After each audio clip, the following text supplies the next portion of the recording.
안녕하세요. 글을 쓰고 있는 저는 30대 후반의 돌싱녀입니다. 늦게 가진 아이 하나 열심히 키우며 살고 있는 싱글맘이기도 하죠. 저의 이혼은 시댁 식구들과의 갈등과 그 사이에서 남의 편이 된 남편 때문에 일어났어요. 저는 체력이 약한 편은 아니었지만 스트레스에는 꽤나 취약한 사람이었어요. 그런 저와 부부가 된 남편은 저를 잘 이해해주는 사람이었고요. 연애 기간은 4년으로 생각보다 오랜 시간을 만났고 그 긴 시간을 거쳐 남편과의 결혼을 결심하게 됐죠. 처음에 결혼 생활은 나쁘지 않았어요. 시댁도 남편도 제게 나쁘게 한 적은 크게 없었어요. 하지만 결혼 이후에 문제가 발생했어요. 저와 남편 사이에 아이가 잘 생기지 않았어요. 저희는 아이를 무척이나 원했는데 아이가 생기지 않았죠. 병원을 가도 이유를 알 수 없는 난임으로 결국 시험관 시술까지 받게 됐죠. 그렇게 아이가 어렵게 생겼지만 그 아이들은 또 아쉽게 저를 떠나갔어요. 처음에는 과도한 피고임으로 흘러내려 버렸고 두 번째는 8주 차에도 심장 소리를 들을 수 없었죠. 그렇게 2번 유산을 하고 나니 아이를 갖는 것에 두려움이 생기더군요. 주변 사람들은 그런 저를 모두 달래주었고 상냥하게 격려해줬어요. 저희 시댁만 빼고요. 시모는 2번째 유산부터는 거의 저를 죄인 취급하더군요. 제가 아이를 지키지 못했다며 엄청난 비난을 쏟아냈죠. 남편은 시모 정도로 심하게 말하지는 않았지만 은연중에 그런 분위기를 풍겼어요. 제가 충분히 주의를 다하지 못했다고요. 웃기지 않나요? 시집을 제외한 사람들은 저에게 제 탓이 아니라고 말해줬지만 시집에 가장 가까운 사람들이 저를 탓하는 걸 보니 마음이 참 답답하더군요. 애가 생기지 않아서 이혼을 생각한 건 절대 아니었어요. 물론 남편이 점점 저를 냉정하게 대하는 걸 느끼고 있었지만 중요한 원인은 따로 있었죠. 바로 남편과 10살 차이 나는 어린 신우가 제 이혼의 결정적인 원인이 되었어요. 나이가 많은 신우도 아니고 어린 신우가 뭐 그렇게 유별나게 굴었겠나 싶은 사람들도 있겠죠. 하지만 신우의 행동은 그 나이대의 여자에게는 보기 힘든 상상을 초월하는 일이었어요.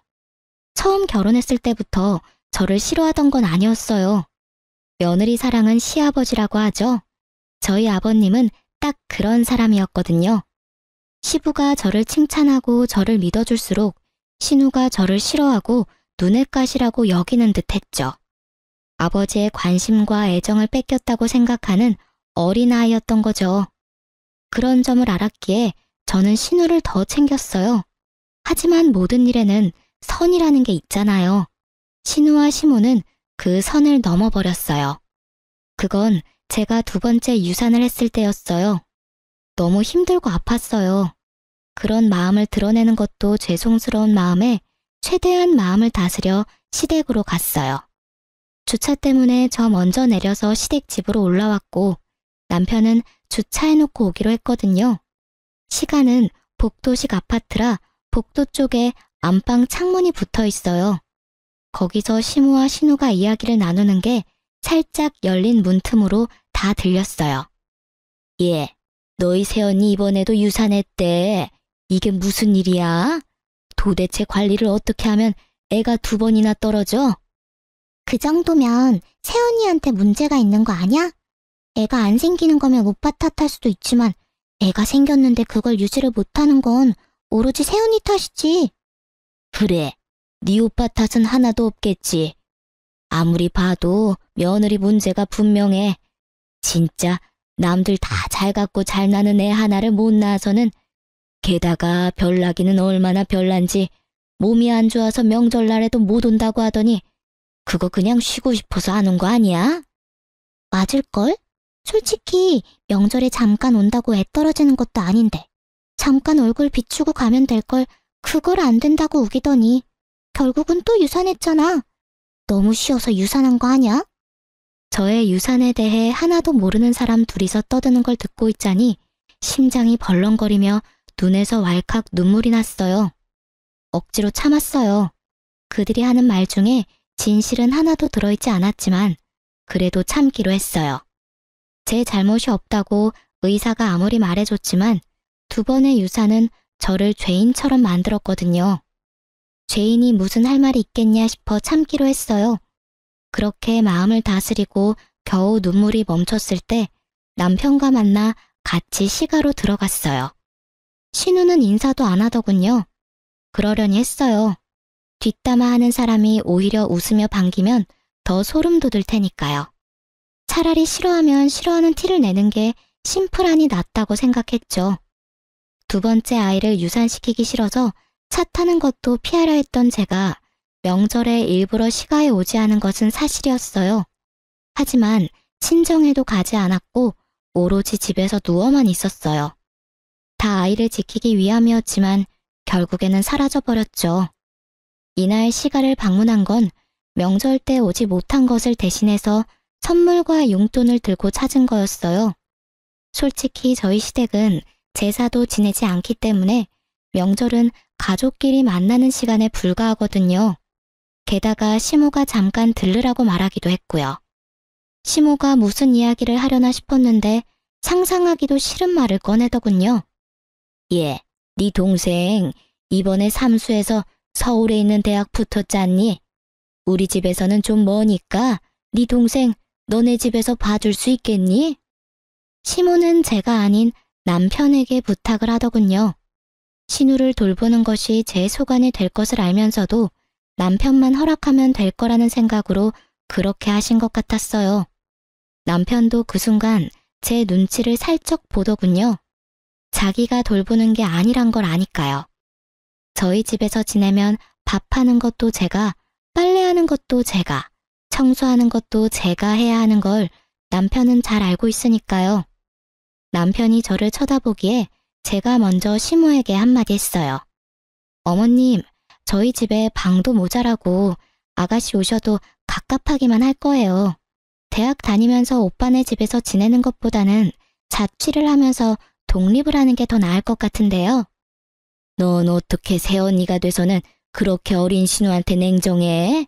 평생 보라는 것도 아니고 그냥 자립할 수 있는 돈 생길 때까지만 봐달라는데 그것도 안 되니? 신우는 가족도 아니야? 어머님, 그런 말이 아니고 아가씨가 싫어할 것 같아서 그렇죠. 오빠는 편하게 생각해도 저에게는 아직 어색하니까요. 전 전혀 그렇지 않은데요? 오빠 집에서 사는 것도 갑갑하지 않고 좋아요. 절 싫어하는 건 새언니겠죠. 솔직히 저한테 그리 좋은 감정은 없잖아요. 제가 신우니까. 여보, 동생 자립할 때까지만 부탁하자. 동생도 좋다고 하잖아. 나도 동생 혼자 다른 데서 사는 것보다는 우리 집에서 사는 게 더 마음 편하고. 이 자리에 제 편은 아무도 없었죠. 시부라도 있었으면 나았을까요? 그렇지만 시부도 저보다는 딸이 더 중요하지 않겠어요? 결국은 저도 체념했어요. 대신 약속을 받았죠. 집에 있을 때 사고는 치지 말라고요. 그리고 신우는 다음 날부터 저희 집에 들어왔어요. 신우는 큰 사고는 치지 않았어요. 하지만 정말 별나게 굴었죠. 매번 술에 쩔어서 늦게 들어오고 어떤 날은 술 때문에 아파트 엘리베이터에 구토를 해서 제가 다 치워야 했던 때도 있었어요. 그뿐만 아니었죠. 제 물건을 자기 것처럼 쓰더라고요. 특히 제가 가지고 있는 명품을 제 것처럼 쓰는 걸 보고 주의를 한번 준 적이 있었는데 그걸 어떻게 이야기했는지 남편이 오히려 저를 혼내더군요. 당신은 어른이 돼서 어떻게 애한테 그렇게 심하게 대해? 애가 당신 가지고 있는 거 부러워서 하루 정도 쓸 수도 있지. 그게 그렇게 화내고 욕할 일이야? 내가 욕하고 화냈다고? 나는 그냥 아가씨한테 주의만 줬어. 그리고 누가 애야? 아가씨 22살이야. 남의 물건을 주인에게 말하지 않고 사용하는 건 잘못됐다는 걸 알 나이라고. 근데 뭔데 당신은 내 탓하는 건데? 결국 이 일로 남편과도 사이가 틀어졌어요. 분해서 열받는 제게 더 황당한 일이 일어난 건 몇 주 뒤였어요. 저희 집 현관문을 누가 두드리더군요. 나가보니 제 또래의 여자가 한 명 서 있더군요. 누구세요? 그러는 그쪽은 누구세요? 여기 사는 사람 어딨어요? 당신 그 여자 언니야? 당장 당신 동생 나오라고 해. 갑자기 소리치는 여자를 보며 저는 당황했어요. 갑자기 나타나서 무슨 말씀을, 혹시 저희 신우한테 볼 일이 있어서 오신 거예요? 이 집에서 저보다 어린 나이의 여자라면 신우밖에 없으니까요. 신우? 그런가 보네요. 여기 사는 여자가 내 남편이랑 바람났거든요. 새파랗게 젊은 게 남의 남편 꼬셔서는. 여기 사진 보세요. 제가 지금 미치지 않게 생겼냐고요. 정말 지금 집에 없어요? 그 말에 저는 충격을 심하게 받아버렸어요. 신우에게 남자친구가 있다는 건 알았어요. 선물을 받아오거나 늦게 들어올 때도 많았으니까요. 그런데 불륜이라니. 사진을 보니 신우가 확실하더군요. 우리 아가씨가 불륜이라고요? 그게 확실해요? 확실하지 않으면 제가 집을 왜 찾아왔겠어요? 그년 지금 없는 거 확실해요? 지금 학교 수업 갔을 시간이라. 아니, 도대체 집에서 교육을 어떻게 시키길래 이제 막 대학 들어간 여자애가 30대 중반의 남자를 꼬셔요? 난 절대로 그 여자 용서 못해요. 저는 조심스레 그 여자를 안정시키려고 노력했어요. 죄송해요. 저희가 잘 타이르고 교육시킬 테니 오늘은 이만 돌아가 주세요. 정말 죄송합니다. 꼭 헤어지도록 만들게요. 제 말에 그 여자도 별 수 없다고 느낀 건지 다른 계획이 있어서 그런 건지 모르겠지만 욕을 한 바가지 하며 돌아서더군요.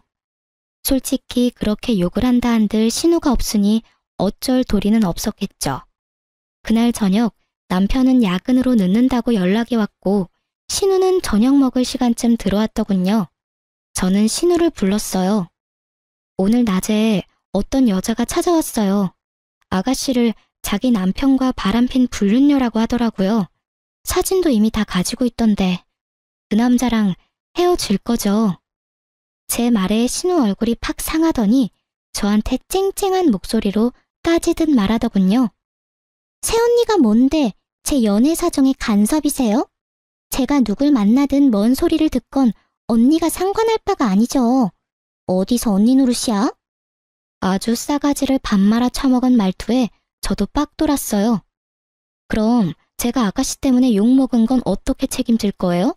아, 이렇게 하면 되겠네요. 아버님이랑 어머님한테 말씀드릴게요. 그리고 본가로 돌아가세요. 언니 노릇하는 거 싫으면 본가 가셔서 열심히 불륜하면 되겠네요.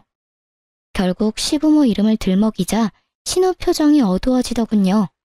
저한테는 들켜도 시부모에게는 들키기 싫었던 모양이에요. 헤어지면 되잖아요. 대신 엄마 아빠한테는 말하지 마세요. 말하면 저도 가만 안 둘 거예요. 그리고 이제부터는 상식적으로 행동해 줄 거죠? 앞으로 이상한 트집 잡지 말고 제발 평화롭게 지내요. 안 그러면 이 사실을 누구한테 말할지 고민 좀 해볼 테니까요. 결국 약점을 잡은 제가 이 상황에서는 유리했고 신우는 그 뒤로 제 눈치를 보며 조용히 지내더군요. 성격을 버리지는 못했는지 제 마음에 들지 않는 일이 생기면 여전히 욕하며 화냈지만 최소한 제 앞에서 그러지는 않았어요. 그리고 그 불륜남과는 어떻게 되었는지 모르겠지만 집에 사람이 찾아오지 않는 걸로 봐서는 연을 끊었을 거라고 추측했죠. 저희 집은 조용해졌지만 신우의 불륜이라는 큰 사건은 여전히 묻혀 있었어요. 솔직히 이대로 신우가 그 남자와 헤어지고 제발 정상적인 연애만 해준다면 문제가 생길 일도 없겠죠. 그렇게 신우와 영원히 함께 할 것 같던 날들도 종료가 되었어요. 한 6개월 뒤에 신우가 스스로 저희 집에서 나가겠다고 하더군요. 자기도 혼자 살고 싶다며 원룸을 얻어 자취를 하기로 했나 보더라고요. 자유를 얻은 저는 좋아했죠.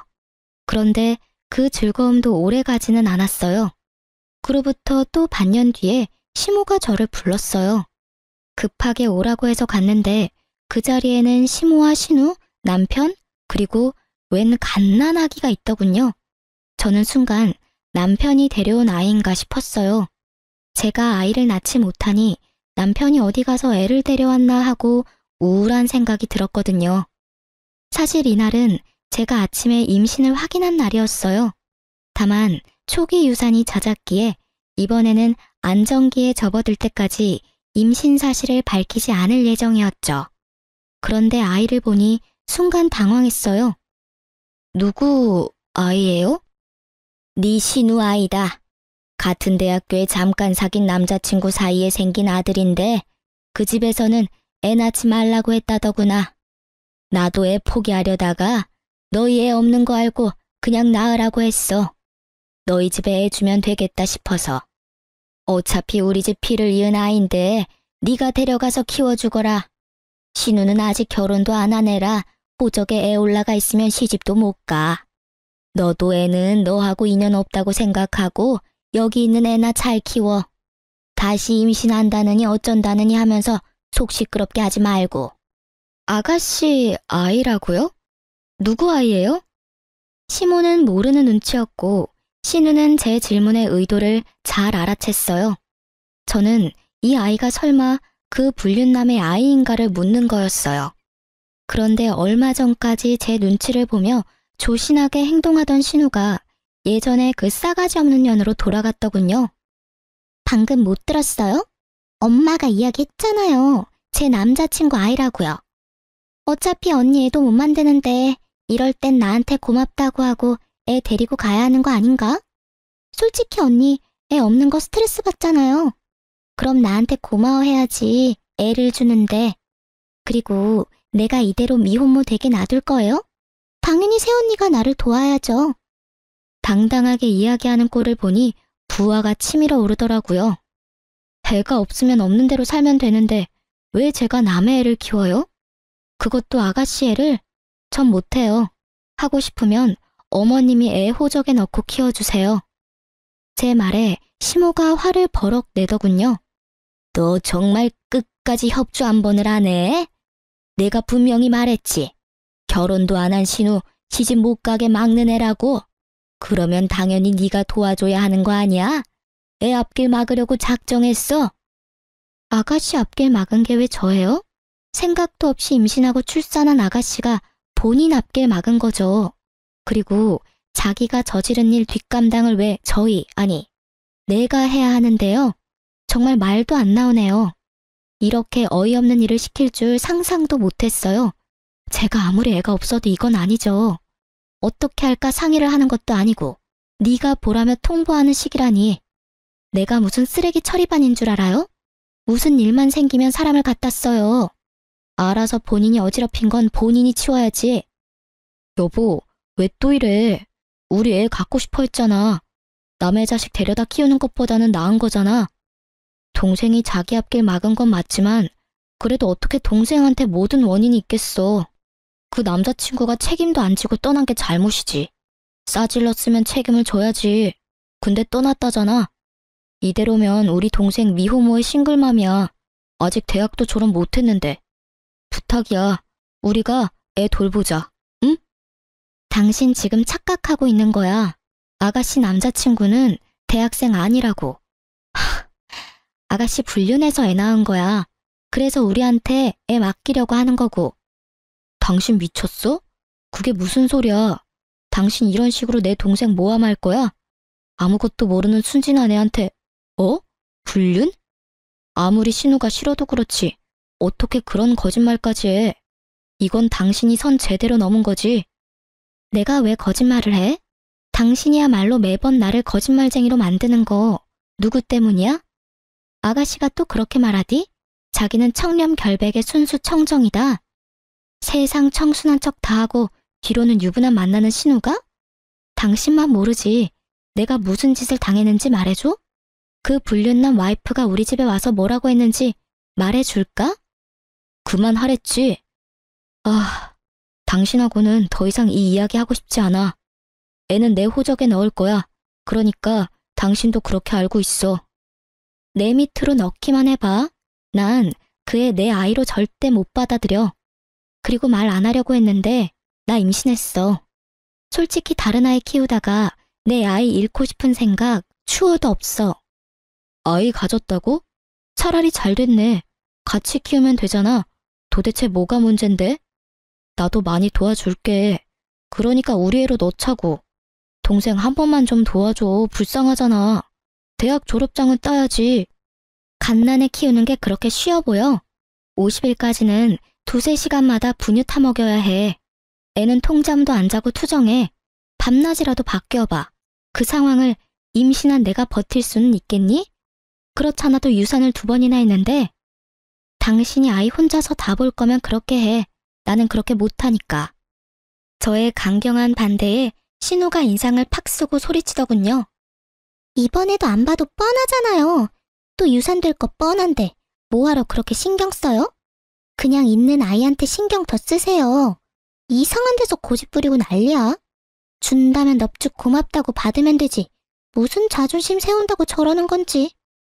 신우 말이 정말 열받았어요. 제가 또 유산을 할 거라는 전제로 이야기하더군요. 저는 이 아이만큼은 꼭 지키고 싶었어요. 저와 남편이 한창 싸우는데 시모와 신우가 아이를 놔두고 밖으로 나가버리더군요. 남편은 그런 시모와 신우를 말릴 생각도 하지 않고요. 내게 애를 맡기려고 작정을 한 것 같았어요. 그리고 남편은 그 애를 소중하게 안아들고는 저희 집으로 가자며 저를 데리고 끌고 나왔죠. 저는 속이 터지는 것 같았어요. 일부러 정붙일까봐 애는 보지도 않았죠. 남편 놈을 보면서 그때 생각을 굳혔어요. 이혼하기로. 말도 더럽게 안 통하고 나를 믿지도 않고 신우한테 깜빡 속아가지고는 사람을 거짓말쟁이로 만드는 남편. 제 쪽에서 사양이었어요. 게다가 유산 2번으로 사람을 죄인 취급하고 어렵게 아이 임신한 거 축복도 해주지 않는 이 집안 사람들 모두 제 상식 밖이라 감당이 안 되니까요. 이놈의 집구석 의리 지키며 있을 필요 없다는 생각이 들었어요. 아주 절실하게 그렇게 저도 준비를 했어요. 최대한 제게 유리하게 이혼할 수 있는 방법을 여러모로 많이 생각해봤죠. 사실 이틀 전에 집에 있을 때 등기를 하나 받았거든요. 이거다 싶었어요. 저는 그것과 미리 작성해둔 이혼 서류를 가방에 넣어두고 남편에게 말했어요. 신우에게 직접 줘야 할 게 있으니 시댁으로 가자고요. 등기인데 주인이 직접 받아야 한다는 이유로 말이죠. 그랬더니 남편이 살짝 생각하더라고요. 저는 남편에게 아이 혼자 보는 거 괜찮으면 나 혼자 다녀오겠다고 했죠. 그랬더니 남편이 아니라고 자기도 아이와 같이 가겠다고 하더군요. 겉으로는 별말 안 했지만 속으로는 아주 기분 좋았어요.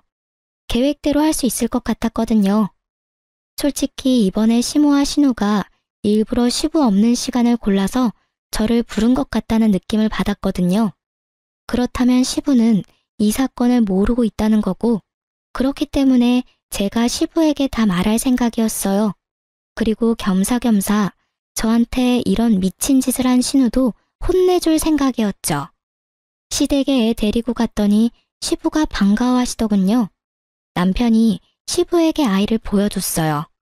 그래, 안 그래도 내가 다 들었다. 너희들 기관에서 아이를 입양하기로 했다고? 몸 힘든데 잘 생각했어. 손주도 좋지만 며느리 네 몸 안 아픈 게 최고야. 네가 애쓰는 것 같아 말은 안 했다만 걱정 많이 했어. 어디 아이 얼굴 좀 보자. 그 말에 마음이 찡했어요. 절 생각해주는 건 시부뿐이더라고요. 그런데 그와 동시에 시모와 신우에 대한 화는 더 치밀어 올랐어요. 저는 단 한 번도 아이를 입양하겠다 한 적이 없었어요. 그런데 시부가 그렇게 알고 있다는 건 시모와 신우가 그렇게 이야기를 했다는 거잖아요. 게다가 그 상황에서 남편이 이 아이는 기관에서 데려온 아이가 아니라 신우 아이라는 말도 안 하더군요. 셋이서 미리 짠 게 분명했어요. 저는 가증스러운 세 사람의 연극을 끝내주기로 했어요. 조용히 가방에서 등기를 꺼내 건네며 시부에게 말했어요. 아버님, 걱정해 주셔서 고마워요. 사실 이 아이는 입양한 게 아니에요. 그 아이에 대한 건 그 서류를 보시면 아실 거예요. 그리고 저는 아이 입양할 생각이 없어요. 이 아이도 키울 생각 없고요. 제가 준 서류를 읽은 시부의 얼굴이 아주 새빨갛게 분노로 달아올랐어요. 제가 시부에게 드린 건 신우 앞으로 온 상간녀 소송 소장이었거든요. 그 신우가 사귀던 불륜남 와이프가 저희 집이 신우 집인 줄 알고 저희 집으로 소장을 보냈더라고요. 상간녀 위자료 소송을 말이에요. 결국은 헤어지지 않았던 거고 결국은 그 혼외자까지 낳아버린 거죠. 신우는 제가 뭘 줬는지 상상도 못하는 눈치더군요. 시부가 그걸 다 읽고는 신우를 불렀어요. 너 사실대로 말해봐라. 여기 나와 있는 일들이 다 사실이야? 아빠, 뭐 보고 이렇게 화가 났어요? 이게 뭔데? 자신의 상간녀 소송 소장을 본 신우의 몸이 부들부들 떨리더군요. 상간녀라니? 불륜이라니? 너 설마 유부남이랑 만났어? 그래서 사고 친 거야? 시부의 말에 시모까지도 그 서류가 뭔지 알았어요. 시모도 안절부절을 못하더군요. 아빠, 아니야. 나 그 사람이 유부남인 거 모르고 만났어. 정말이야. 나도 피해자라고. 나는 그 사람이 결혼한 줄 정말 몰랐어. 아가씨, 거짓말하지 마세요. 결국 거짓말하면 다음에 또 거짓말을 해야 하잖아요. 그리고 그 거짓말에 저까지 거짓말쟁이가 돼야 하고요. 며느라가 그게 무슨 말이냐? 왜 네가 거짓말쟁이가 돼? 너 이 일에 대해 알고 있어? 사실은 아가씨 저희 집에서 맡았을 때 불륜남의 와이프가 저희 집에 와서 난리쳤었거든요. 아가씨 당장 데려오라며. 집 앞에서 소리 지르고 그거 죄송하다 사과하고 다시는 못 만나게 하겠다고 다짐까지 받고 돌려보낸 게 저예요. 제가 아가씨한테 그 사람하고 관계 빨리 청산하라고 했는데 결국은 제 말은 듣지도 않았고요. 그때 아버님 어머님한테 말씀드리려고 했는데 아가씨가 절대 말하지 말아달라고 신신당부를 해서 말을 못했어요. 너 혼자서 사고 친 것도 모자라서 며느리한테까지 그런 일 당하게 만들었어? 넌 도대체 뭐라고 돌아다닌 거야? 아빠, 내 말 좀 들어봐. 그 사람 와이프랑 이혼하겠다고 하고 나 만난 거예요. 그래서 나도 만났지. 그리고 조만간 그 남자랑 와이프 이혼하면 내가 진짜 와이프 될 건데 뭐가 문제예요. 그 사람이 나 사랑한다고 했어. 뭐? 지금 그딴 생각하는 것 자체가 글러먹은 게지. 그 남자가 그래서 이혼을 했어? 아님 이혼 소송 중이야? 그 남자 와이프가 너한테 위자료 소송할 정도면 그 남자도 이거 알았을 텐데. 너 대신 상간녀 위자료 비용 갚아준다고 하든? 그건 아니지만 앞으로 그렇게 하겠다고. 역시 신우는 그 남자의 놀잇감 정도였고 남자는 본처와의 삶을 살기로 결정한 거였겠죠. 솔직히 신우가 스스로에게 자신이 있었다면 아이를 우리에게 넘겨줄 필요가 없잖아요. 그 아이를 이유로 남자를 압박하면 될 일인데 애를 저희한테 맡길 때부터 본인도 느꼈을 거예요. 불륜남의 변심을. 아이고 이 녀석아. 유부남이 하는 말을 어째 그래 고지 곧대로 믿어? 아니야, 아니라고. 오빠가 뭐라고 좀 해줘봐. 그렇게 치면 나도 피해자요. 그 남자가 속이고 접근한 거라고. 너 정말 불륜이었어? 너 아니라고 나한테 이야기했잖아. 그런데 불륜? 그럼 너 설마 이 아이도 불륜으로 낳은 아이야? 남편의 충격받은 말에 더 충격을 받은 건 시부였어요. 시부는 우리 애가 그 불륜남 애일 거라고는 상상도 못하고 계셨거든요. 너 설마 이 아이도 불륜으로 낳은 아이야? 너 도대체 뭔 짓을 하고 돌아다닌 거야? 상대방이 너를 속였다고 해도 중간에 본처가 와서 난리를 쳤다는 걸 알았으면 거기서 모든 걸 끝냈어야지. 왜 여기까지 질질 끌고 왔어? 이게 다 새언니 때문이에요. 왜 저 소장을 여기 가져오냐고요. 그렇게 나한테 한 방 먹이고 싶었어요? 그런 생각은 없었어요. 그치만 아가씨도 남편을 속였잖아요. 불륜남 애를 남자친구 애라고 말했잖아요. 그리고 어머님과 둘이서 아버님 모르게 저한테 아이까지 맡기려고 했고요. 저는 분명히 애 데려가지 않겠다고 했는데 강제로 놔두고 가셨죠. 오빠는 그 애가 아가씨가 남자친구 사이에서 나온 애라고 생각하고 데리고 오겠다고 한 거였거든요. 그런데 그게 거짓말이었으니까요. 그리고 아버님도 이 집이 어떻게 돌아가는지 아셔야 하니까 알려드리러 온 거예요. 제가 뭐 잘못했어요? 제 말에 사색이 된 건 신우보다는 시모였어요. 시모는 표정 자체가 굉장히 안 좋았어요. 너 이런 식으로 우리 딸한테 복수하는 거야? 애가 아무리 네 마음에 들지 않게 행동했다고 해도 어른이 돼서 아랫사람 허물을 감춰주지는 못할 망정 이렇게 소문을 다 내도 되냐고. 그렇게 감추는 바람에 일이 이렇게 된 거 모르세요? 어머님, 잘못된 거 고쳐줄 생각을 해야지 감추는 데만 급급하면 자기가 뭘 잘못했는지도 모른 채 어른이 되어버리잖아요. 결국 시모의 화살이 저를 향했고 저는 그 화살이 이제는 무섭지도 않았어요. 말이 안 되는 말뿐이니까요. 결국 시모 말을 듣고 있던 시부가 시모에게 한마디 버럭했죠. 당신 지금 이 상황 다 알고 있었어? 당신 딸이 지금 불륜으로 애 낳고 그 애를 며느리한테 강제로 맡기로 했다는 게 사실이냐고. 거기에 당신도 가담을 했어? 어? 아유, 여보, 아니에요. 제가 뭘 알았겠어요.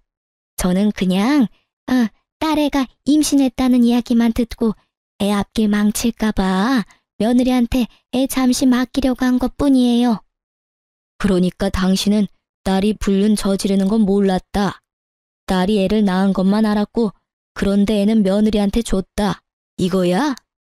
예, 여보. 저는 정말 아무것도 몰랐어요. 그냥 애는 며느리 주면 좋아하겠다 싶어서 그랬던 거고요. 당신도 애 앞길 막는 거 걱정되잖아요. 아직 창창한 나이에 애 엄마 되면 앞으로 시집도 취직도 제대로 못할 거 분명한데. 며느리가 싫다고 했다며? 아니, 내 자식 키우는 것도 어려운 일인데 그것도 결혼도 안 한 시누이가 불륜으로 낳은 아이를 기르라고 하면 당신 같으면 기분 좋겠어? 왜 그렇게 못됐어? 마음을 왜 그렇게 모질게 쓰냐고. 생각이 있는 거야 없는 거야? 어깨 위에 그건 장식이냐고.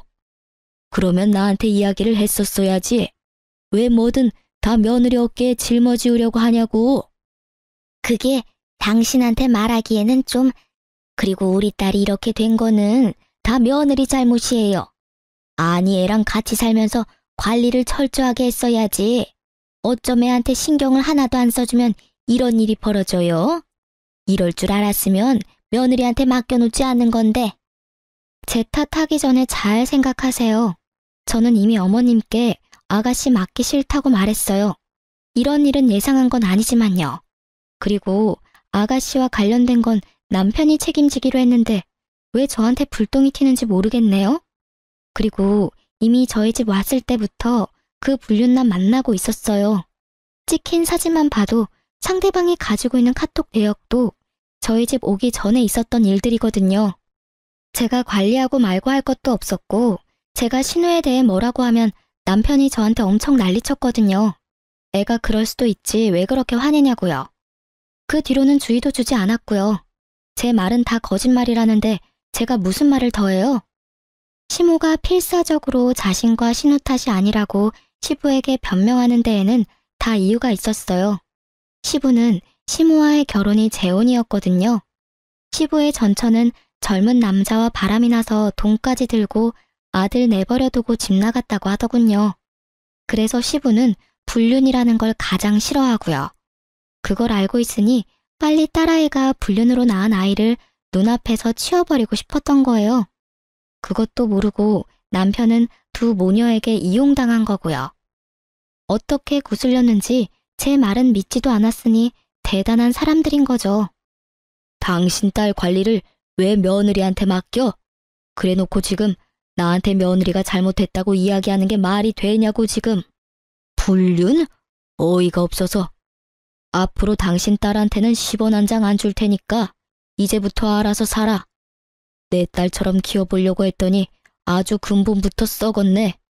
내가 뭘 싫어하는지 그렇게 잘 알고 있는 당신이 자식을 이따위로밖에 못 키웠다는 것도 아주 큰 실망이야. 도대체 뭘 가르쳤길래 외동딸이 저 따위로 큰 거야? 시부 말에 시모는 부들부들 떨며 빌더라고요. 여보, 제발 용서해줘요. 나는 진짜 아무것도 몰랐어요. 애가 그런 일 한 줄 몰랐단 말이에요. 아직 대학도 남아있는데 지원을 끊어버리면 애 학교 졸업은 어떻게 해요? 한 번만, 딱 한 번만 봐줘요, 여보. 봐줘? 뭘 봐줘? 남의 가족 파탄내는 거 내가 고스란히 당했던 거 딸년이 지금 남의 집에 하고 있는데 거기다가 지 오빠 가정까지 지금 괴롭히고 있잖아. 시어머니 시누이라고 아주 작정들을 하고 며느리를 괴롭혀? 그런 게 아니에요. 여보, 괴롭히다니. 여보, 우리는 절대 그럴 생각으로 애 맡긴 거 아니에요. 다 며느리를 위해서였고 애가 안 생기는 게 가엾기도 하고. 그럴 생각이 아니면 애는 왜 맡기려고 한 거야? 딸이 나이가 적은 것도 아니고 지가 책임지면 되지 어디서 책임을 전가해?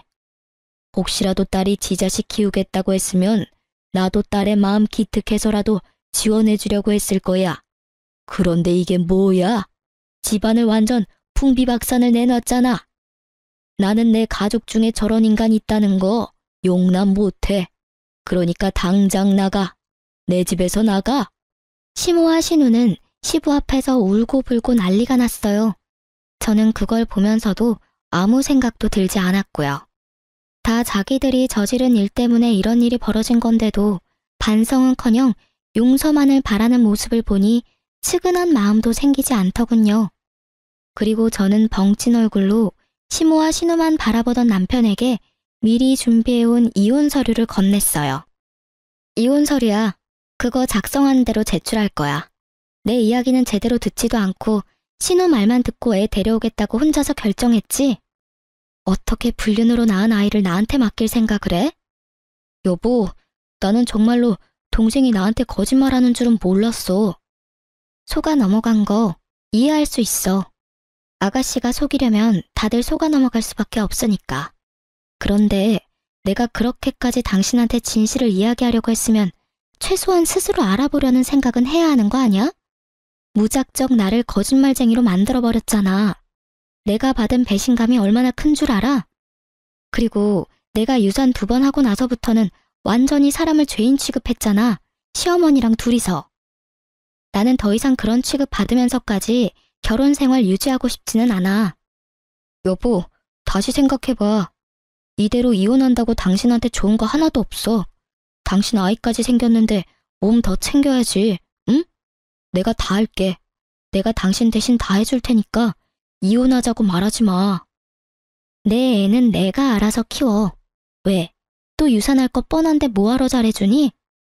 당신이 아는지 모르겠는데 어머님이랑 아가씨는 그렇게 생각하더라? 어차피 나한테 문제 있어서 유산되는 거고 그걸로 유별난 척 다 한다고. 당신도 그렇게 생각하는 거 다 알아. 행동에서 그게 보이거든. 그러니까 애한테 신경 쓰지 마.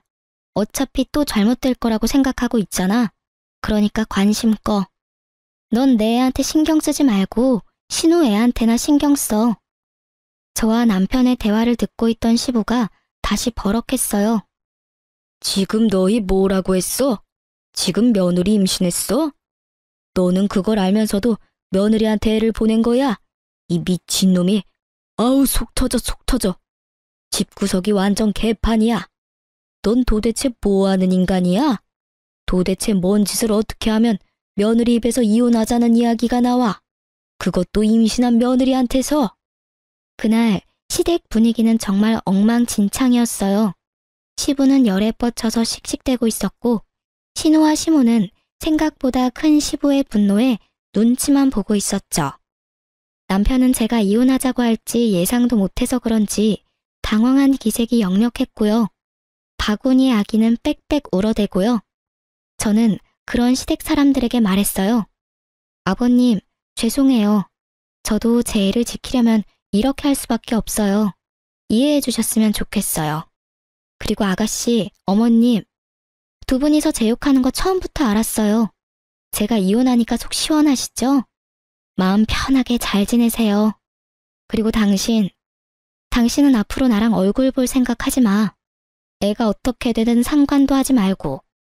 내 뱃속에 애가 태어나도 당신한테는 아무런 권리도 권한도 넘겨주지 않을 거야. 그렇게 알고 이혼 진행할게. 그 말을 남기고 저는 시댁에서 나왔어요. 정말 속이 다 시원했어요. 항상 저를 눈의 가시처럼 여기던 신우와 시모가 절절 매는 모습을 보니 어찌나 시원하던지요. 그렇게 이혼하고 저는 뱃속의 아이를 지키는데 혼신의 힘을 다했어요. 친정에서도 제 상황을 알고 혼내기보다는 보듬어 주어서 기쁘고 고마운 마음으로 지냈죠. 그리고 아이는 무사히 태어났어요. 얼마나 예쁜지. 예쁜 아이에게 가족을 주지 못한 게 마음 아프지만 최선을 다해 아이를 보듬어 줄 거라고 다짐했어요. 그리고 애가 100일이 좀 되기 전에 그 집안 소식을 듣게 됐어요. 완전히 뿔뿔이 흩어져 버렸더군요. 사실 시부와 시모가 재혼인데다가 남편과 신우도 피가 섞이지 않은 가족이었거든요. 당시 시부의 분노가 어마어마했던 것 같더라고요. 시간이 1년이나 지난 지금도 신우는 시부 집에 들어가지 못했다고 하더라고요. 시부가 지원해주던 것도 다 끊어버려서 대학은 중퇴하고 알바로 일하고 있다고 하더군요. 지금 신우가 지내는 원룸 월세도 벌어야 하고 상간녀 위자료비도 신우가 다 내야 한다고 하더군요. 시부는 그 돈 죽어도 못 내준다고 해서 결국 신우가 직접 벌어서 지불하기로 했다나 봐요. 그리고 시무는 시부 곁에 간신히 붙어 있기는 하지만 신우를 도와주지도 못하고 시부 눈치만 보고 있다고 해요. 맘 같아서는 신우를 도와주고 싶겠죠. 신우 애도 아직 어리니까요. 시부는 그 애를 자기 집에 절대 못 들인다며 못 박아버렸고 시모도 도와주지 못하는 상황이 되어버렸죠. 게다가 사랑이라 믿었던 불장난은 결국 신우에게 상간녀라는 꼬리표만 남기고 사라져버렸죠. 그 이야기를 들으면서도 뿌린 대로 걷어갔다는 생각이 들었어요. 그리고 애 100일 잔치 때문에 전 남편이 일하던 건물에 갈 일이 생겼어요. 사실 전 남편은 시부 명의의 건물에서 관리인으로 일하고 있었거든요. 그래서 혹시라도 마주칠까봐 걱정하면서 들어가는데 관리인이 남편이 아니더군요. 혹시나 싶어 슬쩍 물어봤어요. 혹시 관리인 바뀌었나요? 예전 관리인이라면 몇 달 전에 교체됐어요. 건물주랑 안 좋은 일이 있었던 것 같더라고요. 둘이서 싸우는데 난리도 아니었죠. 두 사람이 싸워요? 두 사람은 부자지간인 걸로 아는데. 그러니까 말입니다. 혹시 건물주랑 잘 아는 사이인가요? 아, 네. 예전 관리인이랑 연이 있었죠. 그래서 없어서 물어본 거고요. 그렇게 짧게 이야기하고 저는 건물 안으로 들어갔어요. 싸우면서 일까지 그만뒀으면 좋은 상황은 아니겠다 싶었어요. 이혼 서류 정리되고 나서는 제 전화번호며 주소며 싹 다 바꿔버렸거든요. 그 집안과 연결고리 하나 남겨두고 싶지 않아서요. 그래서 전 남편에게 연락을 받지도 않았지만 아주 우연찮게 전 남편의 모습을 확인했어요. 어제 새벽에 아기 분유를 주문했는데 아슬아슬하게 시켜서 그 전에 아이 분유가 모자랄까봐 걱정이 되더라고요. 그래서 아침에 현관 앞에서 배송되는 거 기다리고 있다가 탁거리는 소리와 동시에 문을 열었는데 거기 전 남편이 있더군요. 시부 건물 관리인 하다가 나와서 택배 배송하며 지내고 있는 것 같더라고요. 서로가 서로를 알아보고 어색해져 버렸어요. 그때 남편이 묻더군요. 애는 잘 크고 있어? 응, 잘 크고 있어. 이젠 말도 조금씩 해. 그래? 잘 지내고 있는 거 보니 다행이네. 당신도 잘 지내지? 애는 여전히 당신이 봐주고 있어? 아니, 그 애는 동생이 보고 있어. 내가 봐줄 의리 같은 건 없지. 내 이혼은 어떻게 보면 동생 때문이기도 하니까. 그때는 진짜 내가 어떻게 됐나 봐. 왜 당신을 믿지 못했는지 지금도 이해가 안 돼. 피가 통하는 동생도 아닌데 왜 당신보다 동생을 더 우선했는지도 모르겠고. 모르지. 당신이 듣고 싶은 말을 신우가 해줬던 건지도. 관리인 일은 그만뒀어? 아버지가 그 일 다시 하고 싶으면 당신이랑 아이까지 다시 다 데려오라 하더라고. 그치만 내가 너한테 지은 죄가 있는데 어떻게 데려와. 게다가 당신도 엄마랑 동생한테 너무 당해서 그러고 싶지도 않을 거고. 맞는 말이었어요. 전 남편 놈이 만약 제게 재결합 이야기를 했으면 한 대 쳤을지도 모르지만 전 남편은 반성을 제대로 한 모양이더군요. 그렇다 해도 제가 전 남편과 다시 맺어질 일은 절대 없지만 말이죠. 그렇게 대화는 어색하고 짧게 끝났고 그 뒤로 남편을 마주친 일은 없었어요. 이혼하면서 제일 무서웠던 건 아이를 혼자서 어떻게 키워야 하나 하는 점이었어요. 솔직히 아이 만들려고 일도 오래 쉬었고 완전히 경력단절 여성이 되어 있는 상황에서 경제적인 독립을 어떻게 해야 하는지 몰랐어요. 남편과 이혼하면서 받은 것들이 있었지만 시도하다가 다 까먹어버릴 것 같아서 걱정만 하고 있던 차에 부모님 도움으로 결국 취직도 하게 됐죠. 그리고 육아도 부족한 부분은 친정 부모님에게 신세지고 있어요. 부모님은 저를 재혼시키고 싶어 하셨지만 글쎄요, 저는 시집이라면 이제 지긋지긋하거든요. 솔직하게 말해서 혼자 애 키우며 사는 게 훨씬 마음 편하고 좋더라고요.